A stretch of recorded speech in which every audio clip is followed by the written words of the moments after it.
I will show you how to run Apache Spark in Google Cloud Dataproc today.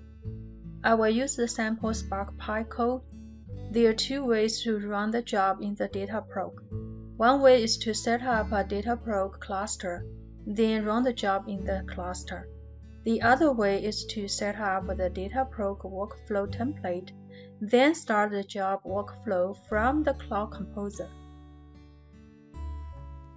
By the way, I already enabled the Dataproc Computer Engine and the Cloud Composer's APIs. If you want to do the same thing in this video, you need to enable these APIs. Log in Google Cloud Platform Console. Go to Dataproc Clusters. Click Create Cluster. Enter cluster name. Select region and zone. Let's select US East 1.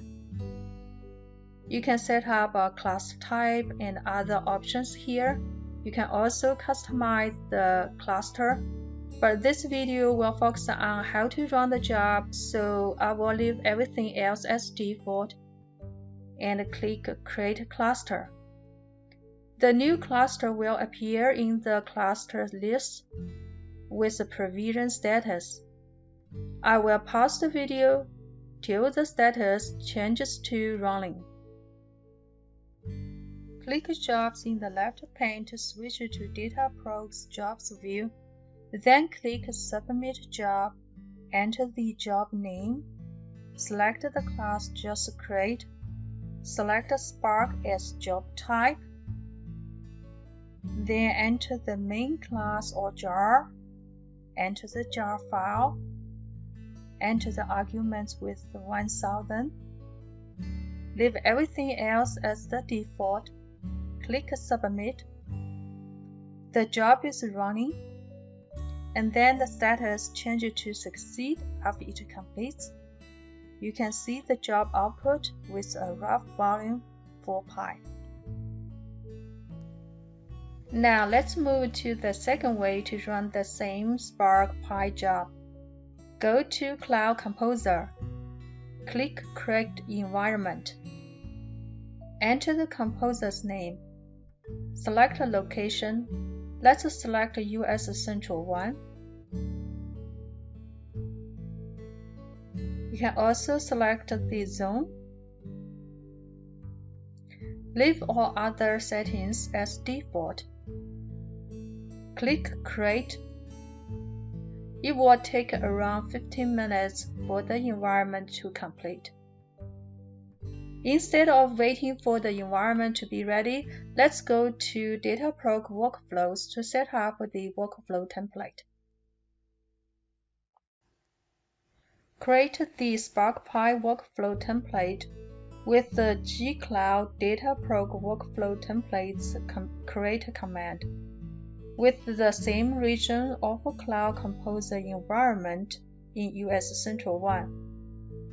Then enter the Spark job to the Spark Pi workflow template. The computer step ID flag identifies the Spark Pi job. The next step is to use a managed single node cluster to run the workflow. So in this way, Dataproc will create the cluster, run the workflow on it, and then delete the cluster when the workflow completes.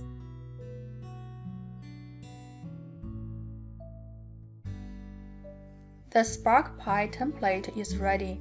Now let's upload the Spark Pi job DAG code into Cloud Composer's environment we just created. In Cloud Shell, use git clone command to get a GCP Composer's Python docs samples. By the way, there are a lot of workflow examples that you can try with Cloud Composer. Then using the gsutil, copy Spark Pi workflow to the DAX directory. To find out what's the DAX directory, let's go to the environment we just created. Click Environment Configuration. Then you can see the DAX folder. Copy the DAX folder into the command. The Cloud Composer will add the DAG to the Airflow and schedules the DAG automatically. Usually DAG changes occurs within 3 to 5 minutes. During this time, let's click the Airflow web server. From the environment configuration, you can click the Airflow, then select admin variables from the Airflow menu bar. Then click the Create. Enter the project ID into the key and val with your Google Cloud project ID. You can monitor the process by clicking the DAG, then click the graph view. It will show the status. You can also view the workflow under the Dataproc workflows. And you can see it is complete on the workflow. You can view the jobs status on the Dataproc jobs list. Click the job ID to see the job log output.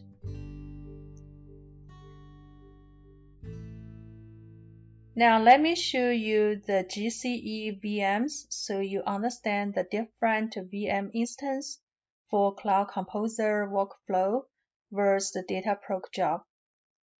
You can also check the cloud storage to see the staging and the DAGs buckets for Cloud Composer. Now let's clean up to avoid incurring charges to your Google Cloud account. You need to delete Cloud Composer's environment, delete Dataproc jobs, delete Dataproc clusters, delete workflow, and workflows template.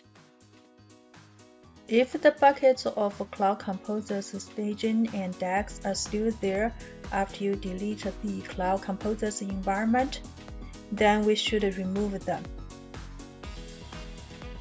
Thanks for watching, and as always, subscribe to my channel for more great cloud computing learning tips. See you next time.